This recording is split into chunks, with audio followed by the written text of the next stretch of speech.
আমানত আদায় করার গুরুত্ব।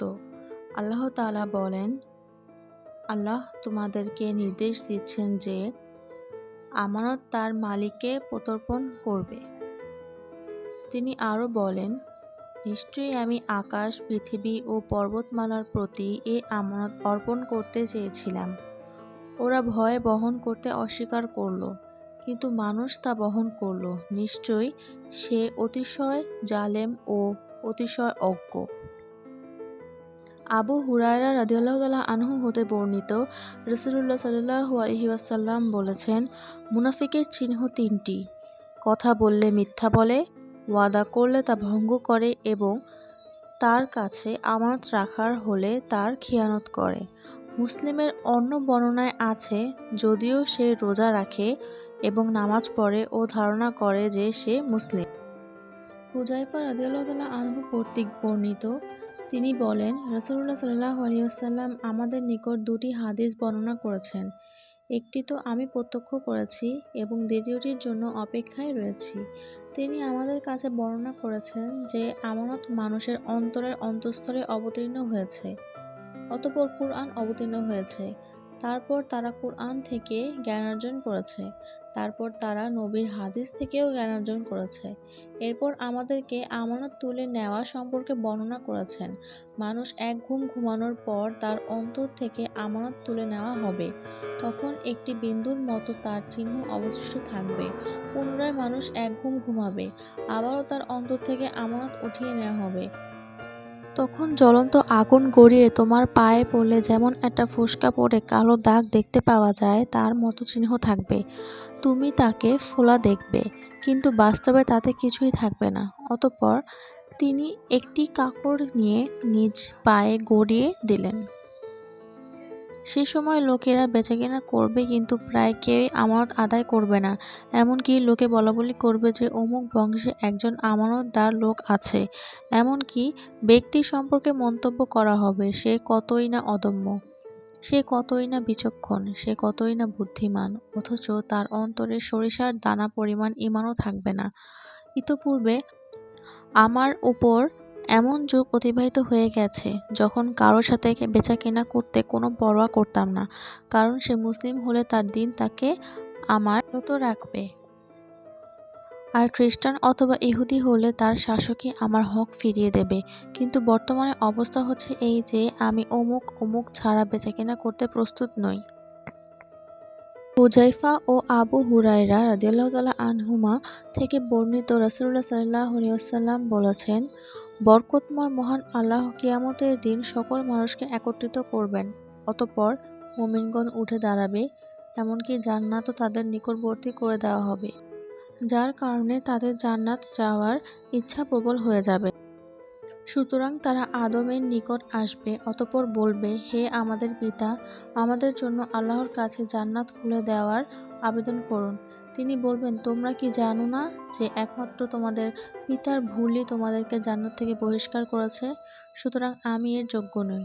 তোমরা আমার ছেলে ইব্রাহিম খলিলুল্লাহর নিকট যাও।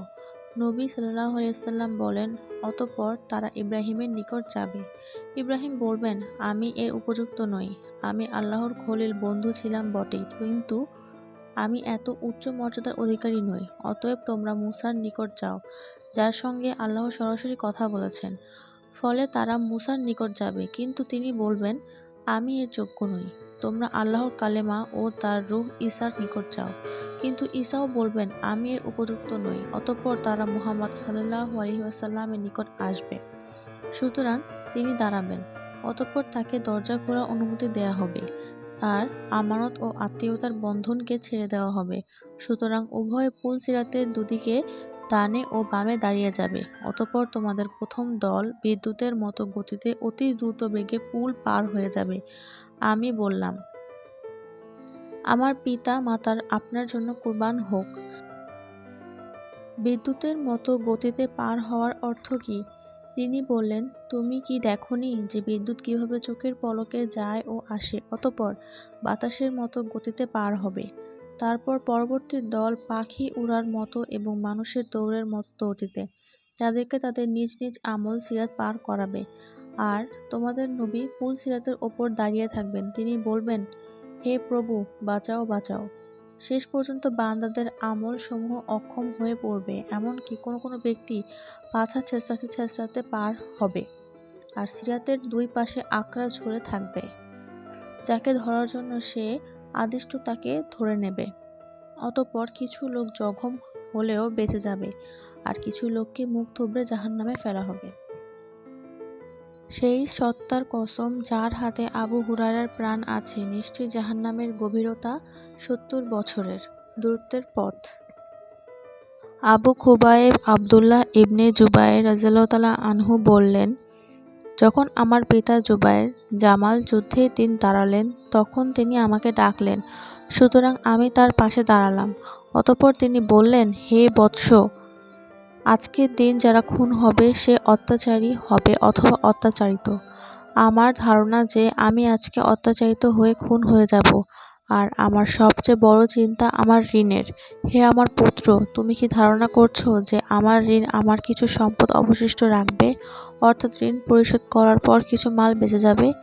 অতঃপর তিনি বললেন, হে আমার পুত্র, তুমি আমার সম্পদ বেচে আমার ঋণ পরিশোধ করে দিও। আর তিনি ১/৩ সম্পদ ওসিয়ত করলেন এবং ১/৩ তার অর্থ আবদুল্লাহ ইবনে জুবায়ের রাযিয়াল্লাহু তাআলা আনহুর ছেলের জন্য ওসিয়ত করলেন।